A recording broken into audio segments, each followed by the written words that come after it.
I cannot wait for Percy Jackson and the Olympians, and we got a whole bunch of news out of the New York Comic Con panel. Kristen here, and let's break it down. I was at the panel and we got to see 3 different clips, the first being the first 7 minutes of the pilot. This had Walker Scobell as Percy Jackson narrating word for word the opening pages of The Lightning Thief. We also got to see a second grade version of him encountering monsters for the very first time before we go to the present day and get to see him at ENC Academy with Grover. We get to see them at the museum, including Mr. Brunner giving Percy a capped pen. If you know, you know. The second clip finds Percy, his mom, and Grover in the car trying to escape a minotaur. We also have Grover explaining that he's a satyr and the details of how the mist works. I thought it was also fun that the costume designer shared that the minotaur wears 102-inch waist tighty-whities.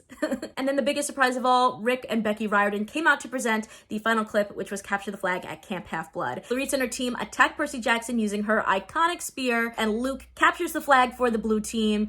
And then we get our first appearance of Annabeth. She pushes Percy into the water, which slowly heals him. And the costume designer shared that just to get that perfect orange color of the shirts was such a major process. They had to dye them over and over again and have different shades so that they worked in different settings. They dyed like over 350 shirts. We also got our first look at the characters in costume, including all of the gods, the late Lance Reddick, Jade Duplass, Lin-Manuel Miranda. It was epic. I also have interviews that I'll be dropping soon with the entire creative team behind Percy Jackson, so make sure to look out for those on popcultureplanet.net or my YouTube channel. I will leave a link to them. Let me know, are you excited for this show? Hazbin Hotel is about to be your new favorite show. We are talking about all the news we learned about this show out of New York Comic Con. For a little bit of background, dedicated fans have been obsessed with this world since Vivian Medrano dropped the original animated pilot on YouTube in 2019, and the story follows Charlie Morningstar, the princess of hell, as she pursues the seemingly impossible dream of rehabilitating demons to peacefully reduce overpopulation in her kingdom, and garnered over 90 million views and caught everyone's attention, including that of A24, who are making this their very first animated series coming out this January. Oh yeah, and it's a very not safe for work musical. Fans at the panel got a chance to check out the opening musical number, which is now out, called Happy Day in Hell. It's described as Charlie's I Want song and an introduction to this world. Even more exciting is we got the voice cast out of this clip, which is full of Broadway superstars. You have Erica Henningsen, best known for originating the role of Katie Heron in Mean Girls on Broadway, taking on the role of Charlie Morningstar. Stephanie Beatrice of Encanto plays Vaggie, while Blake Roman joins as fan favorite Angel Dust. The legendary Keith David is playing Husk. I know so many fans were excited about that. Kimiko Glenn from Waitress and Orange is the New Black voices Nifty, and Amir Talai plays the radio demon himself, Alistair. You got